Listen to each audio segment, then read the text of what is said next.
এটা হচ্ছে পরীক্ষার এক্সামের একটা শীট, এমএস এক্সেল এর উপরে কি ধরনের কোশ্চেন আসছে সেটা আমাকে শেয়ার করছে এক্সপ্লোর, সে আমাকে ইনবক্সে নক করছে এবং এটা সে করে দেওয়ার জন্য আমাকে দুদিন ধরে রিকোয়েস্ট করতেছে। তো এটার উপরে আমি আজকে টিউটোরিয়ালটা করব। আর এই টিউটোরিয়ালটা যারা জব করবে এবং ভালো পজিশনে জব নিতে যাবে তাদের জন্য খুবই একটা স্পেশাল একটা টিউটোরিয়াল আজকে টিউটোরিয়ালটা। তো এখানে উনি যে ফরম্যাটটা দিয়েছে এই ফরম্যাটটাকে আমি এখানে এক্সেলে লিখে রাখছি। তো দেখুন ওনার এই কোশ্চেনের সেম ফরম্যাটটাকে আমি এক্সেলে কনভার্ট করে নিলাম এখানে। তো এখানে কোশ্চেনে কি বলছে, এস মানে house rent if basic less than equal 6000 then 40% of basic, বেসিকের 40% হবে যদি লেস দ্যান 6000 হয়। এরপরে বলছে কি if basic is up to 6000 and equal 10000 then 50%, যদি 6000 এর বেশি অথবা 10000 এর সমান হয় তাহলে 50% হবে বেসিকের house rent and otherwise 55% house rent. Otherwise বলতে হচ্ছে 10,000 এরও বেশি যদি হয়, যত বেশি হোক এটার হবে 55%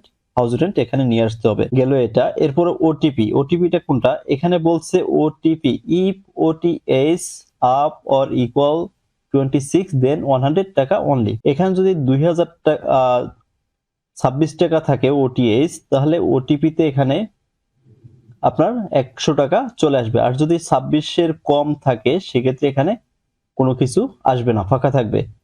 আর এখানে প্রভিডেন্ট ফান্ড এখানে বলছিল যে মেডিকেল 10% অফ বেসিক, তো মেডিকেলের এখানে কোনো অপশন দেখি না। এই কোশ্চেনটা যেখানে করছে এখানে মেডিকেলের কোনো অপশন নাই। এখানে যেহেতু প্রভিডেন্ট ফান্ড বলছে 10%, হয়তো বা এটা কোশ্চেনের এরকম হতে পারে যে প্রভিডেন্ট ফান্ড হবে বেসিকের 10%।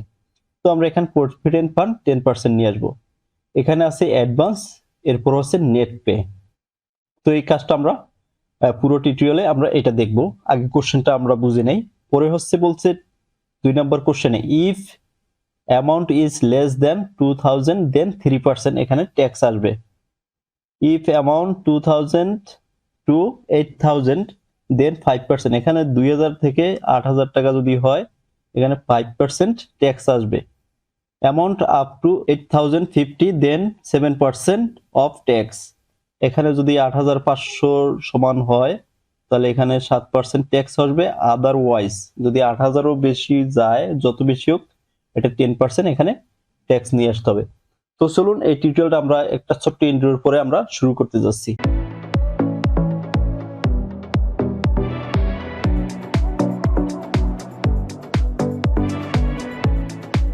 তো এখানে আমরা প্রথমে ফর্মুলা লিখবো এই হাউস রেন্ট নিয়ে আসার জন্য। এখানে কি করব, এখানে বলছে যে basic less than equal 6000 then 45% of basic, বেসিকের 45%। তো আমরা এখানে প্রথমে লজিক্যাল ভ্যালুর ফর্মুলা ইউজ করব, সেটা হচ্ছে ইকুয়াল সাইন দেব প্রথমে, এরপরে ইফ লিখবো, ইফ এরপরে ট্যাব বাটন। ইফটা তখনই আমরা নেব যখন লজিক দিয়ে কোনো ফর্মুলা লিখতে হবে। এটা হচ্ছে লজিক্যাল ফর্মুলা। এখানে বলছে হচ্ছে 6000 লেস দেন হয় তাহলে 45%, তো এটা একটা লজিকের কাজ, এজন্য আমরা লজিক্যাল ফর্মুলা নিছি ইফ ফর্মুলা। এখানে বলছে লজিক্যাল টেস্ট, তো বেসিক আমরা সিলেক্ট করে দিলাম।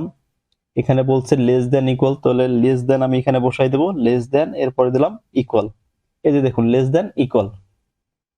তো এটা বুঝতে পারলে বেশি কঠিন না। তো এখানে আমরা 6000 বসাই দেব, এই যে 6000, এখানে 6000 বলছে, এরপর আসছে কমা দিয়ে দিলাম। ভ্যালু ইফ ট্রু, তো যদি এই লজিকটা ট্রু হয় তাহলে আমরা এখানে কত নিয়ে আসতে হবে, 45%। তো বেসিক সিলেক্ট করে দিলাম ইনটু 0.45 নিয়ে আসলাম, এরপর দেব কমা। তো আমরা একটা লজিক টেস্ট করলাম। এরপর হচ্ছে এখানে আরো ফর্মুলা শেষ হয় না, কারণ হচ্ছে এখানে আরেকটা লজিক আছে, এটার জন্য আমরা আরেকটা ইফ ফর্মুলা নেব। আইএফ লেখার পর ট্যাব বাটনে ক্লিক করব। Basic is up to 6000 and equal 10000, 6000 থেকে 10000 এর মধ্যে যদি হয় এখানে বলছে তাহলে 50% হবে হাউস রেন্ট। তো আমরা এখানে বেসিক সিলেক্ট করে দিলাম। সরি, এখানে আমরা যেহেতু দুইটা কন্ডিশন দিছে, এখানে আমাদের র্যান্ডম যদি আমরা লজিক্যাল টেস্ট করতে চাই সেক্ষেত্রে আমরা এন্ড ফাংশন নিব। তো এন্ড ফাংশন নিলাম, এখানে এই যে বেসিকের গোটটা সিলেক্ট করে দিলাম। এরপরে বলছে কি 6000 থেকে 10000 এর ভিতর হয়, তাহলে আমরা এখানে গ্রেটার দেন ইকুয়াল 6000 দেব। এই যে আমার 6000 বেশি অথবা যদি সমান হয় এখানে দিলাম, এইটা নিলাম। এরপর হচ্ছে 10000 এর ভিতরে যেহেতু হবে আমরা আবার বেসিকটাকে সিলেক্ট করে দেব। সিলেক্ট করার পরে এখানে লেস দেন ইকুয়াল দেবো, কারণ হচ্ছে 10,000 এর ভিতরে আমরা এই রেঞ্জটাকে রাখবো যে 10,000 এর উপরে না যায়। লেস দেন ইকুয়াল 10,000 এখানে বসাই দিলাম, এরপরে কমা দিয়ে দেবো, ফার্স্ট ব্র্যাকেট দিয়ে দেবো। তো আমাদের এখানে 6,000 এবং 10,000 দুইটা লজিকের জন্য আমরা এন্ড ফর্মুলা নিছি এবং দুইটা লজিক বসাইছি। এখানে 6,000 বেশি অথবা সমান, আর এখানে দিছি হলো 10,000 এর কম অথবা যদি সমান হয় 10,000 টাকা পর্যন্ত, তাহলে ভ্যালু যদি ট্রু হয় এখানে কমা দেওয়ার পরে এই যে ভ্যালু ইফ ট্রু, তাহলে এখানে 50% বসাবো বেসিকের। বেসিকটাকে আমি সিলেক্ট করে দিলাম ইনটু 0.50 হয়ে গেল আমার এখানে। এরপরে দেব হচ্ছে কমা। আদারওয়াইজ বলতে হচ্ছে আমার এই রেঞ্জের বাইরে যত যা আসবে এটা হচ্ছে 55% আমার দেখাবে। তো এখানে আমাদের লজিক শেষ। এরপর ভ্যালু ইফ ফলস, এই লজিকের মধ্যে যদি কোনোটার ভিতরেই না থাকে, বাইরে যেটা থাকবে এটা হচ্ছে 55%। তো আমরা বেসিকটাকে সিলেক্ট করে দিলাম, দেওয়ার পরে ইনটু দেবো, ইনটু দেওয়ার পরে 0.55 দেওয়ার পরে ফার্স্ট ব্র্যাকেট দিয়ে এন্টার বাটনে ক্লিক করব। ইয়েস চাইলে ইয়েস ক্লিক করে দেবেন। হয়ে গেল আমাদের হাউস রেন্ট চলে আসছে। এখানে নিচে আসার পরে এখানে আমরা ড্র্যাগ করে নিচে দিয়ে দেবো, ফর্মুলা বসে গেছে। তো এইভাবে আপনারা হাউস রেন্টটা বের করবেন। আশা করি এই লজিকটা আপনারা বুঝতে পারছেন। যদি বুঝতে সমস্যা হয় তাহলে ভিডিওটা টেনে আবারও দেখবেন। যদি কোথাও বুঝতে সমস্যা, এরপরও আমার মেসেঞ্জারে অথবা কমেন্টে নক করতে পারবেন যদি কোথাও বুঝতে সমস্যা হয়। এখন আমরা নিয়ে আসবো হলো ওটিপি। এখানে বলছি কি ওটিপি ইফ ওটি ইজ আপ অর ইকুয়াল 26 দেন 100 টাকা অনলি। তো এখানে আমরা ফর্মুলা নেব হচ্ছে ইফ ফর্মুলা, ইফ লেখার পর ট্যাব বাটন নেব। এটা একটা লজিক্যাল ফাংশন নিয়ে নিতে হবে, কারণ হচ্ছে এটা একটা লজিকের কাজ। তো এখানে বলছি কি আপ অর ইকুয়াল, তো আমরা এটাকে সিলেক্ট করে দিলাম গ্রেটার দেন ইকুয়াল 26। যদি ওটিপি গ্রেটার দেন ইকুয়াল 26 হয় তাহলে কি হবে 100 টাকা। আর যদি ভ্যালু ফলস হয়, এখানে যদি ভ্যালু ফলস হয়, আমার মনে করেন যে এখানে কিচ্ছু আর কি যদি না থাকে, সেক্ষেত্রে কি হবে এখানে ফাঁকা দিয়ে দেবো। ফাঁকা মানে হচ্ছে ডাবল কোট দিলে এখানে ব্ল্যাঙ্ক আসবে, এরপর ব্র্যাকেট দিয়ে দেবো এন্টার। দেখুন এখানে কিচ্ছু নেই দেখে এখানে 0 আসছে। যদি এখানে 26-এর নিচে থাকে তাহলে এখানে ফাঁকা থাকবে একদম। যদি 26-এর সমান অথবা বেশি হয় তাহলে 100 টাকা চলে আসবে। এটাকে ড্র্যাগ করে দিলাম, এই যে দেখুন 100 টাকা চলে আসছে। এই যে 26 আছে 100 টাকা, 25 এখানে ব্ল্যাঙ্ক, এখানে 27 আছে 100 টাকা। তো আশা করি এটা বুঝতে পারছেন। এরপর হচ্ছে প্রভিডেন্ট ফান্ড। তো এখানে লিখে রাখছে মেডিকেল 10% অফ বেসিক। তো মেডিকেলের এখানে কোনো আমি অপশন দেখি না, যেহেতু আমার এখানে প্রভিডেন্ট ফান্ড উল্লেখ আছে। তো এইটাকে আমরা বেসিকের 10% প্রভিডেন্ট ফান্ড নিয়ে আসবো। এই দেখুন এখানে কোশ্চেনে এখানে প্রভিডেন্ট ফান্ডের লেখা নাই, পি ডট ফান্ড। তো এখানে মেডিকেলটা আমরা প্রভিডেন্ট ফান্ড ধরে নিলাম। তো এখানে ইকুয়াল সাইন দেবো, ইকুয়াল সাইন দেওয়ার পরে বেসিক সিলেক্ট করার পরে ইনটু 0.10 10% দিয়ে দিলাম। এরপর হচ্ছে আমরা এটাকে ড্র্যাগ করে নিচ পর্যন্ত টেনে দেব। দেখুন এখানে শেষ। তো আমাদের মোটামুটি এখানে কাজ শেষ। এরপর হচ্ছে নেট পে। নেট পে কিভাবে হবে, এখানে আমরা ইকুয়াল সাইন দেব, ইকুয়াল সাইন দেওয়ার পরে সাম লিখবো, সাম লেখার পরে ট্যাব বাটনে ক্লিক করলাম। এরপর হচ্ছে আমরা বেসিক থেকে ফান্ড পর্যন্ত সিলেক্ট করে দেব। এরপরে তো আমরা এখান থেকে বেসিক থেকে ফান্ড পর্যন্ত সিলেক্ট করার পরে ফার্স্ট ব্র্যাকেট দেব, ফার্স্ট ব্র্যাকেট দেওয়ার পরে মাইনাস দেব হচ্ছে অ্যাডভান্স পে। আমাদের যদি কোনো অ্যাডভান্স পে করে থাকে সেটা আমরা মাইনাস করে দেব। মাইনাস করার পরে এন্টার দেব, এখান থেকে ড্র্যাগ করে নিচ পর্যন্ত টেনে দেব।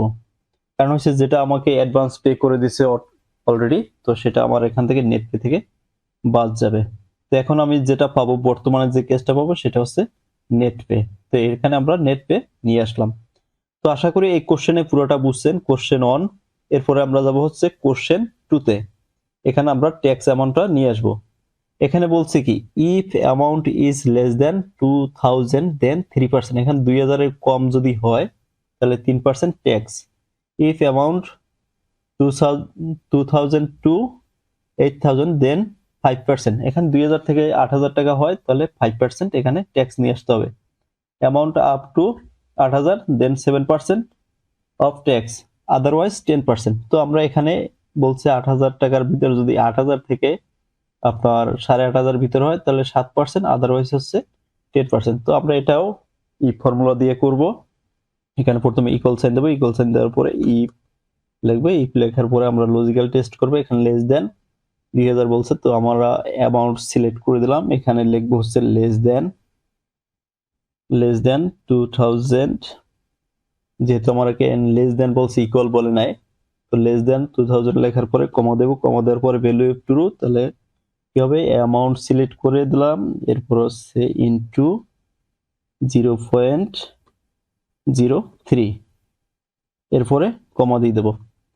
এরপর হচ্ছে ভ্যালু ইফ ফলস, এটার জন্য আমরা লজিক শেষ হয় না, কারণ হচ্ছে এখানে আরেকটা লজিক আছে, এখানে দুইটা, তো আমরা আবারও ইফ লিখবো। ইফ লেখার পর ট্যাব বাটনে ক্লিক করব। এখানে আমাদের এন্ড ফাংশন নিতে হবে, যেহেতু আমরা দুইটা কন্ডিশন আছে 2000 থেকে 8000, এখানে আমি এন্ড বসাই দেব। এন্ড র্যান্ডম লজিক নিতে হবে, যেহেতু আমি এখানে অ্যামাউন্টের গড় সিলেক্ট করে দিলাম, গ্রেটার দেন ইকুয়াল 2000, এরপর হচ্ছে আবারও অ্যামাউন্ট সিলেক্ট করে দেব, greater than less than equal 8000। Less than equal 8000 মানে হচ্ছে আমি 8000 এর ভিতরে রাখতে চাইছি এই রেঞ্জটাকে, যেহেতু আমাকে বলছে 2000 থেকে 8000, তাহলে 5%, তো লেস দেন ইকুয়াল দিতে হবে, তাহলে এটা 8000 এর ভিতরে রেঞ্জটা থাকবে। এরপরে first bracket comma, value if true, তাহলে অ্যামাউন্ট সিলেক্ট করে দেবো, তাহলে 5% হবে, অ্যামাউন্টের 5%, তো এখানে আমি ইনটু দিয়ে দেবো। ইনটু দেওয়ার পরে 0.05, এরপরে কমা দিয়ে দেবো। এরপরে আবারও লিখবো হচ্ছে ইফ ফর্মুলা। ইফ লেখার পরে এখানে বলছে অ্যামাউন্ট আপ টু 8500, দেন 7%। যদি 8500 হয়, এখানে যেহেতু 8000 পর্যন্ত আমার এখানে বলছে, তো এখানে আমি লজিকটা এভাবে বসাবো, এখানে মাঝখানে একটা 8500-র ভিতরে একটা গ্যাপ থাকে, তো 8500-র ভিতরে যদি আমি নিয়ে আসতে চাই, এখানে আমাদের এন্ড ফর্মুলা নিতে হবে, যেহেতু দুইটা লজিক বসাইতে হবে। এন্ড, এখানে এন্ড বসাইয়া তারপরে হচ্ছে আমরা অ্যামাউন্ট সিলেক্ট করে দেব, গ্রেটার দেন 8000, কমা, এরপর হচ্ছে আবারও অ্যামাউন্ট সিলেক্ট করে দেব। অ্যামাউন্ট সিলেক্ট করার পরে এখানে লেস দেন ইকুয়াল দেব 8000। এটা আমি একটা বাউন্ডারি তৈরি করলাম, যে 8000 থেকে 8500 পর্যন্ত, এখানে 8500 বসাই দেব। একটা বাউন্ডারি তৈরি করলাম, যে এই বাউন্ডারির ভিতরে যদি থাকে তাহলে 7% এখানে আমার টেক্সট শো করবে। তো ফার্স্ট ব্র্যাকেট দিয়ে দিলাম, কমা, তারপর হবে অ্যামাউন্ট সিলেক্ট করে দেবো, এটার হচ্ছে 7%, তো এখানে ইনটু দিয়ে দেবো। ইনটু দেওয়ার পর 0.07, এরপরে হচ্ছে কমা দিয়ে দেবো। এরপর হচ্ছে আমার এই যতগুলো অ্যামাউন্ট দিয়েছে, এই অ্যামাউন্টের বাইরে যদি কোনো অ্যামাউন্ট থাকে, আদারওয়াইজ 10% ট্যাক্স হবে। তো আমি এখানে অ্যামাউন্ট সিলেক্ট করে দেবো। অ্যামাউন্ট সিলেক্ট করার পরে ইনটু 0.10, এরপর ফার্স্ট ব্র্যাকেট দেবো। তো আশা করি আপনারা বুঝতে পারছেন এই লজিকটা। যদি বুঝতে সমস্যা হয়, তারপরে আমাকে নক করতে পারবেন। আর এই ভিডিওটা যদি আপনি ব্যাকআউট দিয়ে আবার প্লে করে দেখেন, তাহলে বুঝতে পারবেন আশা করি। এরপর আমরা ফার্স্ট ব্র্যাকেট দুইটা দিয়ে দেবো। দেওয়ার পরে এখানে আমি এন্টার বাটনে ক্লিক করবো, ইয়েস চাইলে ইয়েস দিয়ে দেবেন। এই যে দেখুন আমার ট্যাক্স পার্সেন্টেজ এসে গেছে, এখান থেকে আমি ড্র্যাগ করে নিচ পর্যন্ত বসাই দিলাম। ওকে, তো এখন এই ধরনের যদি কোশ্চেন হয়, তাহলে আশা করি আপনারা যদি বারবার প্র্যাকটিস করেন, তাহলে এটা আপনাদের কাছে খুবই সহজ হয়ে যাবে। এটা বেশি কঠিন কিছু না। এখানে প্রত্যেকটা কন্ডিশনই আপনি যখন ক্লিক করবেন, প্রত্যেকটা কন্ডিশন বলে দেবে, তো কন্ডিশনগুলো আপনি বুঝতে পারলে আপনার কাছে এই ধরনের ফর্মুলা খুবই সহজ হয়ে যাবে। তো আশা করি আপনাদের কাছে এই টিউটোরিয়াল ভালো লাগবে, আর এই বাস্তবমুখী কাজগুলো আপনারা প্রতিনিয়ত শেখার জন্য আমার পেজটাকে ফলো করবেন, আর যদি ইউটিউব থেকে দেখেন অবশ্যই সাবস্ক্রাইব করবেন। তো আজকে এই পর্যন্তই, সবাই ভালো থাকবেন। আসসালামু আলাইকুম।